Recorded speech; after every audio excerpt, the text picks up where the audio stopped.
अगर आप पुरुष हैं और आपकी काफी पैतृक संपत्ति है, मतलब बाप दादाओं ने आपकी खूब जमीन अर्ज कर रखी है, तो बहुत खुश मत होइए। बिहार में जमीन का सर्वे चल रहा है, लैंड सर्वे चल रहा है, नीतीश कैबिनेट से ये पास हुआ है और पिछले 3-4 दिनों से सर्वे का काम जो है वो बहुत जोर शोर से चल रहा है।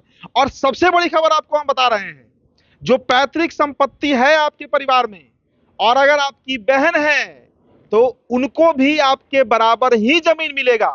मतलब उदाहरण के तौर पे आप समझिए कि अगर आपके गांव में 8 बीघा खेत है आपके पिताजी के नाम पर, जो पैतृक संपत्ति है, और आप 4 भाई बहन हैं, 2 भाई हैं और 2 बहन हैं, तो वैसी परिस्थिति में चारों को 2-2 बीघा खेत मिलेगा।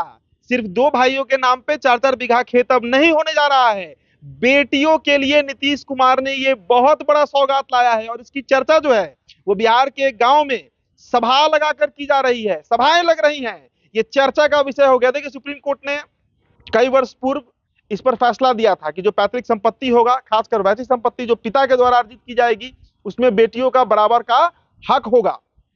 अब नीतीश कुमार इसे धरातल पर लागू करने जा रहे हैं और ये बहुत बहुत बड़ा स्टेप है वुमेन एम्पावरमेंट की तरफ, महिला सशक्तिकरण की तरफ। नीतीश कुमार का ये बेहद बड़ा पहल माना जा रहा है।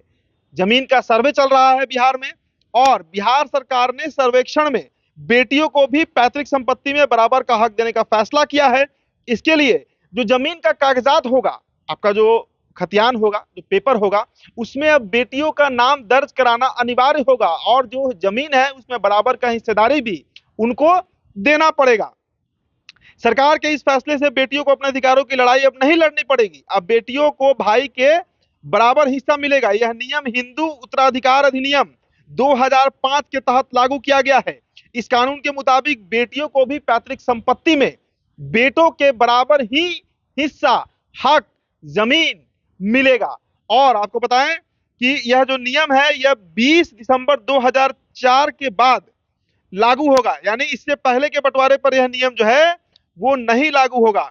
तो आपको बताएं कि बिहार सरकार के राजस्व विभाग ने इस बारे में आदेश जारी कर दिया है और इस आदेश के मुताबिक सभी राजस्व कर्मचारियों के द्वारा जो जमीन का कागजात लिया जाएगा उसमें बेटियों का नाम अनिवार्य तौर पर दर्ज कराना होगा। मतलब अगर आपके यहाँ सर्कल ऑफिसर पहुंचते हैं या कोई भी सरकारी कर्मचारी अधिकारी पहुंचता है सर्वे के काम को लेकर, तो आप सबसे पहले जो कागजात है उसे तैयार करा लीजिए। आपकी जितनी भी संपत्ति है, जो भी जमीन है, उसमें अगर आपने किसी बेटी को जन्म दिया है तो अब हिस्सा देने का समय भी आ चुका है। नीतीश कुमार ने इस पर अपना रुख साफ कर दिया है। आदेश के मुताबिक सभी राजस्व कर्मचारियों को जमीन के कागजात में बेटियों का नाम भी दर्ज कराना होगा। बिहार विशेष सर्वेक्षण एवं बंदोबस्त अधिनियम 2011 के तहत अधिकार अभिलेख में बेटे के साथ साथ बेटी का नाम भी दर्ज किया जाएगा। बता दें आपको, पहले वंशावली में बेटी का नाम दर्ज कराने के मामले में विधि विभाग ने अपना मत दिया था। उसके मुताबिक संयुक्त हिंदू परिवार में बेटी को भी बेटे की तरह अधिकार मिलता रहा है। जैसा मैंने आपको बताया कि सर्वोच्च न्यायालय ने करीब 15 साल पहले ही इस पर एक फैसला दिया था जिसमें उसने साफ कर दिया था कि बेटियों को भी जो पैतृक संपत्ति होगा उसमें उनका हक मिलेगा। तो यह कानून 20 दिसंबर 2004 के बाद लागू होगा और इससे पहले बंटवारे पर यह नियम नहीं लागू होगा। हालांकि अगर इससे पहले किसी जमीन का बंटवारा हुआ और उसमें बेटी को उसका हक नहीं मिला है तो वह अदालत में केस कर सकती है। माना जा रहा है कि सरकार के इस फैसले से बेटियों को उनका हक मांगने की अब जरूरत नहीं है, बल्कि सरकार खुद उनका हक उनको देगी।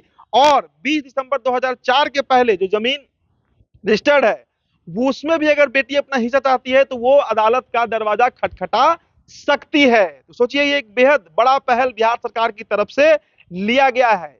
पूरे बिहार के 38 जिला में, सभी प्रखंड में, पंचायत में और गांव तक जो परिवार रह रहा है जिसका एक कट्ठा भी जमीन है, एक धूर भी जमीन है, उसके भले ही कितने भी बच्चे हों, सब में बराबर बंटने जा रहा है। फिलहाल इस रिपोर्ट में इतना ही।